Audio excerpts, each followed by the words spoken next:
Subsidise યોજનાઓ હતી, આ યોજનાનો ખેડૂતોએ લાભ લેવો હોય તો પહેલાં એવું હતું કે ખેડૂતો મેન્યુઅલી અરજી, ફિઝિકલ અરજીઓ જિલ્લામાં ખેતીવાડી અધિકારીની ઓફિસે જઈને કરતા હતા.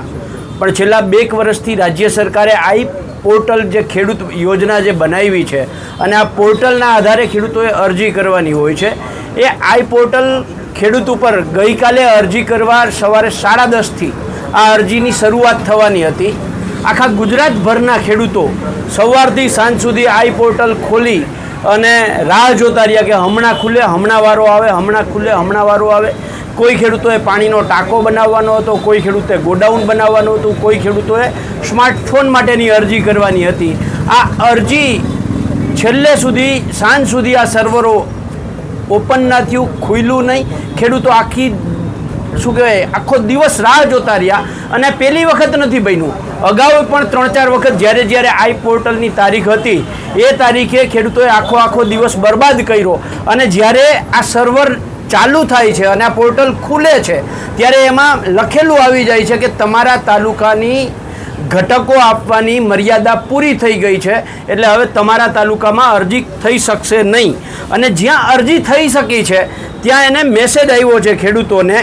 કેવો મેસેજ આવ્યો છે તો કે એમાં બહુ સ્પષ્ટ લખ્યું છે કે નાણાકીય જોગવાઈ કરતાં વધારાની અરજી મળેલી હોય, નાણાકીય જોગવાઈ ઉપરાંત કે બચત ફંડ ઉપલબ્ધ થશે તેવા કિસ્સામાં જ મંજૂરી માટેની કાર્યવાહી કરવામાં આવશે, અન્યથા આપની અરજી પડતર નિકાલ ગણાશે.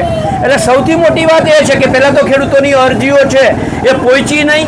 જેની પહોંચી એના માટે આવો મેસેજ આવ્યો છે કે આ તમારી અરજી નાણાકીય સગવડતા ઉપલબ્ધ થશે તો ગણાશે, નહીંતર એ પડતર ગણાશે.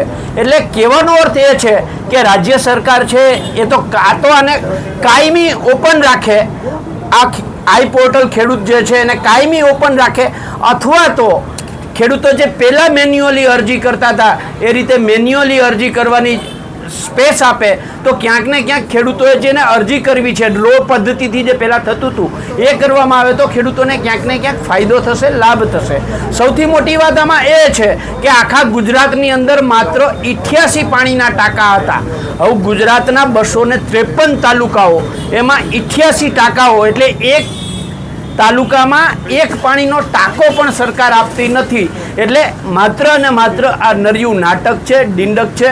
અને જોયા જેવું એ છે કે આમાં જે 1.5-2 કલાક, 3 કલાક, 4 કલાક, 5 કલાક સર્વર બંધ રહે છે એ સમય દરમિયાન ક્યાંક ને ક્યાંક ભાજપના મળતિયાઓને આ બધી જ સગવડતાઓનો લાભ મળી જાય છે, એમની અરજી સ્વીકારાઈ જાય છે.